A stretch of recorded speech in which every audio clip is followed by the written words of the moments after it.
ನಮಸ್ಕಾರ ಸ್ನೇಹಿತರೆ, ಇಂದಿನ ವಿಡಿಯೋದಲ್ಲಿ ಶನಿ ಸಾಡೆ ಸಾತಿಯ ಬಗ್ಗೆ ತಿಳಿದುಕೊಳ್ಳೋಣ. ಸಾಡೆ ಸಾತಿ ಎಂಬುದು ಶನಿಯ ಒಬ್ಬ ವ್ಯಕ್ತಿಯು ಜೀವನದಲ್ಲಿ 7.5 ವರ್ಷಗಳ ಅವಧಿಯನ್ನು ಕಳೆಯುವ ಹಂತವಾಗಿದೆ. ಈ ಗ್ರಹದ ಪ್ರಯಾಣವನ್ನು 2 ಭಾಗಗಳಾಗಿ ವಿಂಗಡಿಸಿದ್ದಾರೆ. ಮೊದಲ 2.5 ವರ್ಷಗಳ ಕಾಲ ಅದು ಲಗ್ನದಿಂದ 12ನೇ ಮನೆಗೆ ಪ್ರವೇಶಿಸುತ್ತದೆ. ಆದರೆ ಮುಂದಿನ 2.5 ವರ್ಷಗಳಲ್ಲಿ ಅದು ಈ ಮನೆಯಿಂದ ಸಂಚಾರ ಮಾಡಿ ಮೊದಲ ಮನೆಗೆ ಪ್ರವೇಶಿಸುತ್ತದೆ. ಸಾಡೆ ಸಾತಿಯ 3 ಹಂತಗಳಿವೆ. ಮೊದಲನೆಯದು ಅತ್ಯಂತ ಕೆಟ್ಟದಾಗಿದೆ ಎಂದು ನಂಬಲಾಗಿದೆ ಮತ್ತು ಈ ಹಂತದಲ್ಲಿ ಒಬ್ಬರು ಎದುರಿಸುವ ಹಲವು ಬದಲಾವಣೆಗಳಿವೆ. ಈ ಸಾಡೆ ಸಾತಿಯ ಈ ನಿರ್ದಿಷ್ಟ ಹಂತವು ಮತ್ತು ವ್ಯಕ್ತಿಯ ಜೀವನದ ಮೇಲೆ ಅದರ ಪರಿಣಾಮಗಳನ್ನು ಅನ್ವೇಷಿಸುತ್ತದೆ. ಮೊದಲ ಹಂತ ಶನಿಯು 12ನೇ ಮನೆಗೆ ಚಲಿಸುವ ಆರಂಭ. ಜನ್ಮ ಕುಂಡಲಿಯಲ್ಲಿರುವ ಈ ಮನೆ ಮಹತ್ವಾಕಾಂಕ್ಷೆ, ಆಧ್ಯಾತ್ಮಿಕತೆ, ವಿದೇಶ ಪ್ರಯಾಣ, ವೆಚ್ಚಗಳು, ಒಂಟಿತನ ಮತ್ತು ಅವನತಿಯನ್ನು ಪ್ರತಿನಿಧಿಸುತ್ತದೆ. ಆದ್ದರಿಂದ ಈ ಗ್ರಹವು ನಿಮ್ಮ ಜನ್ಮ ಕುಂಡಲಿಗೆ ಪ್ರವೇಶಿಸಿದಾಗ ನೀವು ವಿವಿಧ ನಷ್ಟಗಳನ್ನು ಅನುಭವಿಸುತ್ತೀರಿ. ಶಿಖರ ಹಂತ ಅಂದರೆ 2ನೆಯ ಹಂತ, ಸಾಡೆ ಸಾತಿಯ ಮಧ್ಯದ ಹಂತ. ಇದರಲ್ಲಿ ಶನಿಯು 12ನೇ ಮನೆಯಿಂದ ಮೊದಲ ಮನೆಯತ್ತ ಚಲಿಸಲು ಪ್ರಾರಂಭಿಸುತ್ತಾನೆ. ಈ ಹಂತವು ಮೊದಲನೆಯದಕ್ಕಿಂತ ಕೆಟ್ಟದ್ದಲ್ಲ, ಆದರೆ ಒಬ್ಬ ವ್ಯಕ್ತಿಯು ವಿವಿಧ ಅಪಾಯಗಳನ್ನು ಎದುರಿಸುತ್ತಾನೆ. ಈ ಪರಿವರ್ತನೆಯ ಹಂತದಲ್ಲಿ ವ್ಯಕ್ತಿಯು ಆರ್ಥಿಕ ನಷ್ಟ, ಆರೋಗ್ಯ ಸಮಸ್ಯೆಗಳು ಮತ್ತು ವೆಚ್ಚಗಳಲ್ಲಿ ಹಠಾತ್ ಏರಿಕೆಯನ್ನು ಎದುರಿಸುತ್ತಾನೆ. ನಂತರ 3ನೆಯ ಹಂತ, ಜನ್ಮ ಕುಂಡಲಿಯ ಮೊದಲ ಮನೆಯಲ್ಲಿ ಶನಿ ವಾಸವಾಗಿರುತ್ತಾನೆ. ಸಾಡೆ ಸಾತಿಯ ಪರಿಣಾಮಗಳು ಯಾವಾಗಲೂ ಹಾನಿಕರವಲ್ಲ ಎಂದು ತಿಳಿದಾಗ ನಮಗೆ ಆಶ್ಚರ್ಯವಾಗಬಹುದು. ಈ ಹಂತವು ಶನಿಯ ಗ್ರಹದ ಪ್ರಭಾವದ ಕುಸಿತವನ್ನು ತೋರಿಸುತ್ತದೆ, ಅದರ ದುಷ್ಪರಿಣಾಮಗಳನ್ನು ಸಹ ಕಡಿಮೆ ಮಾಡುತ್ತದೆ. ಒಳ್ಳೆಯ ಕರ್ಮ ಹೊಂದಿರುವ ವ್ಯಕ್ತಿಗಳಿಗೆ ಇದು ನಿಮಗೆ ಪ್ರತಿಫಲವನ್ನು ನೀಡುವ ಸಮಯ. ಇದನ್ನು ಶನಿ ಸಾಡೆ ಸಾತಿಯ ಪರಿಣಾಮಗಳ ಸಕಾರಾತ್ಮಕ ಪ್ರಭಾವಗಳನ್ನು ಅನ್ವೇಷಿಸುವುದು. ಶನಿ ಸಾಡೆ ಸಾತಿಯ ಮೊದಲ ಹಂತವು ಅತ್ಯಂತ ಸವಾಲಿನ ಹಂತ. ಈ ಹಂತದಲ್ಲಿ ವ್ಯಕ್ತಿಯು ಪ್ರಮುಖ ಬದಲಾವಣೆಗಳನ್ನು ಅನುಭವಿಸುತ್ತಾನೆ. ಮೊದಲ ಹಂತವು ತುಂಬಾ ಕೆಟ್ಟದ್ದಾಗಿದ್ದು ಅದು ನಿಮ್ಮ ಜೀವನದಲ್ಲಿ ಗಮನಾರ್ಹ ಕುಸಿತವನ್ನು ತರಬಹುದು ಎಂದು ನಂಬಲಾಗಿದೆ. ಇದು ಒಬ್ಬ ವ್ಯಕ್ತಿಯನ್ನು ಶ್ರೀಮಂತನಿಂದ ಬಡವನಾಗಿ ಮತ್ತು ಬಡವನಾಗಿ ಇನ್ನಷ್ಟು ಬಡವನಾಗಿ ಪರಿವರ್ತಿಸಲೂಬಹುದು.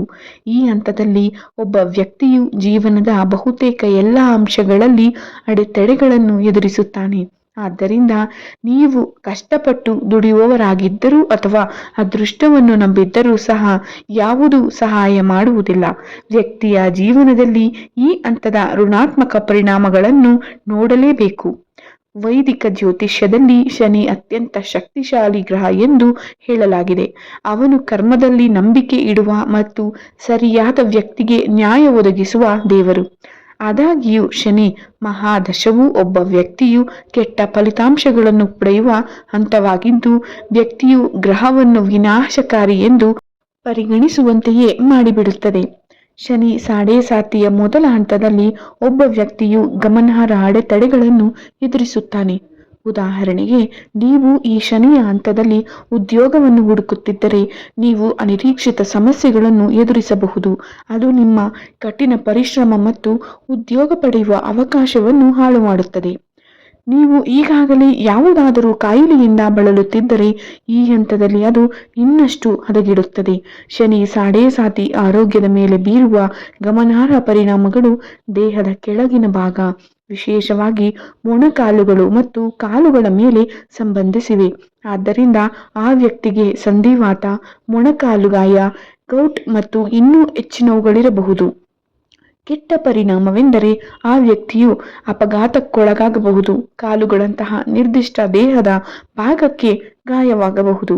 ಶನಿ ಸಾಡೆ ಸಾತಿಯ ಮೊದಲ ಹಂತದ ಪರಿಣಾಮವೆಂದರೆ ಸಂಗಾತಿಗಳು ಅಥವಾ ಕುಟುಂಬ ಸದಸ್ಯರ ನಡುವಿನ ಸಂಘರ್ಷ. ಈ ಹಂತಕ್ಕೆ ಒಳಪಡುವ ವ್ಯಕ್ತಿಗಳು ಒಡ ಹುಟ್ಟಿದವರು ಅಥವಾ ಪೋಷಕರೊಂದಿಗೆ ಜಗಳವಾಡಬಹುದು. ಇದು ಆತಂಕ ಮತ್ತು ಒತ್ತಡದಂತಹ ತೀವ್ರ ಪರಿಣಾಮವನ್ನು ಬೀರುತ್ತದೆ. ಮದುವೆಯಾಗಲಿರುವವರಿಗೆ ಈ ಹಂತವು ಮದುವೆ ಅಥವಾ ನಿಶ್ಚಿತಾರ್ಥವನ್ನು ಸಹ ರದ್ದುಗೊಳಿಸಬಹುದು. ವೈದಿಕ ಜ್ಯೋತಿಷ್ಯದಲ್ಲಿ ಶನಿಯು ಕುಂಭ ಅಥವಾ ಮಕರ ಲಗ್ನದಲ್ಲಿ ಸ್ಥಿತನಿದ್ದರೆ ಅಥವಾ ಮಿಥುನ, ಕನ್ಯಾ ಮತ್ತು ವೃಷಭ ರಾಶಿಯಲ್ಲಿ ಉಸಿರು ಬಿಟ್ಟಿದ್ದರೆ ಆ ವ್ಯಕ್ತಿಗೆ ಯಾವುದೇ ಗಂಭೀರ ಪರಿಣಾಮಗಳು ಉಂಟಾಗುವುದಿಲ್ಲ ಎಂದು ನಂಬಲಾಗಿದೆ. ಆದ್ದರಿಂದ ನಿಮ್ಮ ರಾಶಿಯು ಇವುಗಳಲ್ಲಿ ಒಂದಾಗಿದ್ದರೆ ನಿಮ್ಮ ಸಂಬಂಧದ ಮೇಲೆ ಸಕಾರಾತ್ಮಕ ಪರಿಣಾಮ ಬೀರಬಹುದು. ಶನಿ ಸಾಡೆಸಾತಿಯ ಸಮಯದಲ್ಲಿ ಜೀವನವು ನರಕವಾಗುವುದಿಲ್ಲ. ಸರಿಯಾದ ದೃಷ್ಟಿಕೋನದಿಂದ ನೋಡಿದರೆ ಅದು ವ್ಯಕ್ತಿಯನ್ನು ಶಿಸ್ತು, ಜವಾಬ್ದಾರಿ, ನೈತಿಕತೆ, ಆತ್ಮವಿಶ್ವಾಸಗಳ ದಾರಿಯಲ್ಲಿ ನಡೆಯುವಂತೆ ಮಾಡುವ ಅವಧಿಯಾಗಿದೆ. ಶನಿ ಸಾಡೆಸಾತಿ ಎಂಬ ಪದ ಕೇಳಿದರೆ ಸಾಕು, ಅನೇಕರ ಮನಸ್ಸಿನಲ್ಲಿ ಭಯದ ನೆರಳು ಆವರಿಸುತ್ತದೆ. ಸಾಡೆಸಾತಿ ಎಂದರೆ ಕೇವಲ ತೊಂದರೆ, ವೈಫಲ್ಯ, ಮಾನಸಿಕ ಹಿಂಸೆ ಎಂಬ ಮಾತಿದೆ. ಆದರೆ ಜ್ಯೋತಿಷಿಗಳ ಅಭಿಪ್ರಾಯಕ್ಕೆ ತಕ್ಕಂತೆ ನೋಡಿದರೆ ಶನಿಯ ಸಾಡೆಸಾತಿ ಶಾಪವಲ್ಲ, ಬದಲಾಗಿ ಒಂದು ದೊಡ್ಡ ವರ. ಶನಿದೇವರು ಜೀವನವನ್ನು ಮರುನಿರ್ಮಿಸುವ ಗುರುವೂ ಹೌದು. ಸುಮಾರು 7.5 ವರ್ಷಗಳ ಈ ಕಠಿಣ ಪ್ರಯಾಣದ ನಂತರ ಶನಿದೇವರು ರಾಶಿ ಚಕ್ರದಿಂದ ಹೊರಬಂದಾಗ ವ್ಯಕ್ತಿಯು ಚಿನ್ನದಂತೆ ಹೊಳೆಯಲು, ಅಪಾರ ಯಶಸ್ಸನ್ನು ಸಾಧಿಸಲು ಅವಕಾಶ ದೊರಕಿಸಿಕೊಟ್ಟು ಬಿಟ್ಟಿರುತ್ತಾನೆ. ಶನಿ ಗ್ರಹದ ಬಗ್ಗೆ ಸಮಾಜದಲ್ಲಿ ಅನೇಕ ತಪ್ಪು ಕಲ್ಪನೆಗಳು ಹರಿದಾಡುತ್ತಿವೆ. ವಾಸ್ತವವಾಗಿ ಶನಿ ನ್ಯಾಯ ಮತ್ತು ಕರ್ಮದ ಗ್ರಹ. ಸಾಡೆಸಾತಿ ಅವಧಿ ಎಂದರೆ ನಿಮ್ಮ ಹಿಂದಿನ ಕರ್ಮಗಳ ಲೆಕ್ಕ ತೀರಿಸುವ ಕಾಲ. ಈ ಸಮಯದಲ್ಲಿ ಶನಿದೇವರು ವ್ಯಕ್ತಿಯನ್ನು ಸುಳ್ಳು, ಸೋಮಾರಿತನ, ಅಹಂಕಾರ ಇವುಗಳಿಂದ ದೂರವಿಟ್ಟು ಜೀವನದ ವಾಸ್ತವತೆಯನ್ನು ತೋರಿಸುತ್ತಾನೆ. ಶಿಸ್ತು, ನಿಯಮ, ಹೊಣೆಗಾರಿಕೆ ಹೆಚ್ಚಾಗುವುದರಿಂದ ಈ ಅವಧಿ ಕಠಿಣವಾಗಿರಬಹುದು. ಆದರೆ ಹೇಗೋ ಚಿನ್ನ ಬೆಂಕಿಯ ತಾಪದಿಂದ ಶುದ್ಧವಾಗುವಂತೆ 7.5 ವರ್ಷದ ಈ ಕಠಿಣ ಅವಧಿಯ ತಪಸ್ಸಿನ ನಂತರ ಮನುಷ್ಯ ನಿಜವಾದ ಅರ್ಥದಲ್ಲಿ ಯಶಸ್ವಿಯಾಗಲು ತಯಾರಾಗುತ್ತಾನೆ. ನಿಜ ಸ್ವರೂಪವೇನೆಂದರೆ ಸಾಡೆಸಾತಿಯು ದೊಡ್ಡ ಪ್ರಯೋಜನಗಳಲ್ಲಿ ಒಂದು ಎಂದರೆ ಈ ಸಮಯದಲ್ಲಿ ನಿಮ್ಮ ನಿಜವಾದ ಸ್ನೇಹಿತರು, ಸಂಬಂಧಿಕರು ಯಾರು ಎಂಬುದು ಸ್ಪಷ್ಟವಾಗಿ ಗೊತ್ತಾಗುತ್ತದೆ. ಯಶಸ್ಸಿನ ಉನ್ನತ ಸ್ಥಿತಿಯಲ್ಲಿ ನಮ್ಮ ಸುತ್ತಲೂ ಹಲವರು ಇರುತ್ತಾರೆ. ಆದರೆ ಸಂಕಟ, ಸಂಘರ್ಷ, ಅಡಚಣೆಗಳ ಸಮಯದಲ್ಲಿ ಯಾರು ನಮ್ಮ ಹಿಂದೆ ದೃಢವಾಗಿ ನಿಂತುಕೊಳ್ಳುತ್ತಾರೆ, ಯಾರು ಮಧ್ಯದಲ್ಲೇ ದೂರ ಸರಿಯುತ್ತಾರೆ ಎಂಬುದು ಸಾಡೆಸಾತಿಯ ಅವಧಿಯಲ್ಲಿ ಬಹಳ ಸ್ಪಷ್ಟವಾಗಿ ತಿಳಿಯುತ್ತದೆ. ಈ ಅನುಭವ ವ್ಯಕ್ತಿಯನ್ನ ಭವಿಷ್ಯದಲ್ಲಿ ಹೆಚ್ಚು ಜಾಣ, ಪ್ರಬುದ್ಧ ಮತ್ತು ಭಾವನಾತ್ಮಕವಾಗಿ ಬಲಿಷ್ಠನನ್ನಾಗಿ ಮಾಡುತ್ತದೆ. ಸಾಡೆಸಾತಿಯು ಎಲ್ಲರಿಗೂ ಒಂದೇ ರೀತಿಯಲ್ಲಿ ಕಷ್ಟಕರವಾಗುವುದಿಲ್ಲ. ಕೆಲವು ರಾಶಿಚಕ್ರ ಚಿಹ್ನೆಗಳಿವರೆಗೆ ಇದು ಸುವರ್ಣಾವಕಾಶದ ಅವಧಿಯಂತೆಯೂ ಪರಿಣಮಿಸಬಹುದು. ವೃಷಭ, ತುಲಾ, ಮಕರ ಮತ್ತು ಕುಂಭರಾಶಿಯ ಜನರಿಗೆ ಶನಿಯ ಸಾಡೆಸಾತಿ ತುಲನಾತ್ಮಕವಾಗಿ ಶುಭಕರವಾಗುತ್ತದೆ ಎಂದು ಜ್ಯೋತಿಷ್ಯದಲ್ಲೇ ಹೇಳಲಾಗಿದೆ. ಕಾರಣವೇನೆಂದರೆ ಶನಿದೇವರು ಈ ರಾಶಿಗಳ ಅಧಿಪತಿಗಳ ಸ್ನೇಹಿತ. ಪ್ರಾಮಾಣಿಕತೆ, ಕಠಿಣ ಪರಿಶ್ರಮ, ಬಡವರಿಗೆ ಸಹಾಯ ಮಾಡುವ ಮನೋಭಾವ ಇವುಗಳಿರುವವರಿಗೆ ಸಾಡೆಸಾತಿಯ ಕೊನೆಯ ಹಂತದಲ್ಲಿ ಶನಿದೇವರು ಅಪಾರ ಸಂಪತ್ತು, ಗೌರವ, ವೈಭವ ನೀಡುತ್ತಾನೆ ಎನ್ನುವ ನಂಬಿಕೆ ಇದೆ. ಕೆಲವರ ವಿಷಯದಲ್ಲಿ ಅವರ 7 ತಲೆಮಾರುಗಳ ಬಡತನವನ್ನೇ ತೊಡೆದು ಹಾಕುವ ಮಟ್ಟದ ಆಶೀರ್ವಾದ ದೊರೆಯಬಹುದು ಎಂದು ಜ್ಯೋತಿಷಿಗಳಲ್ಲೂ ಹೇಳಿದ್ದಾರೆ. ಸಾಮಾನ್ಯವಾಗಿ ಸಾಡೆಸಾತಿಯ ಅಂತಿಮ ಹಂತ ಬಹುತೇಕ ಜನರಿಗೆ ಫಲಪ್ರದವಾಗಿರುತ್ತದೆ. ಬಹುಕಾಲದಿಂದ ಬಾಕಿ ಉಳಿದಿದ್ದ ಕಾರ್ಯಗಳು ಈ ಅವಧಿಯಲ್ಲಿ ಪೂರ್ಣಗೊಳ್ಳುತ್ತವೆ ಮತ್ತು ವ್ಯಕ್ತಿಗೆ ಸಮಾಜದಲ್ಲಿ ದೊಡ್ಡ ಸ್ಥಾನ, ಮಾನ್ಯತೆ ದೊರೆಯುವ ಸಾಧ್ಯತೆಯೇ ಹೆಚ್ಚಿರುತ್ತದೆ. ನೀವು ಶನಿಯ ಸಾಡೆಸಾತಿಯ ಪ್ರಭಾವದಲ್ಲಿದ್ದರೆ ಭಯಗೊಳ್ಳಬೇಕಾಗಿಲ್ಲ ಸ್ನೇಹಿತರೆ.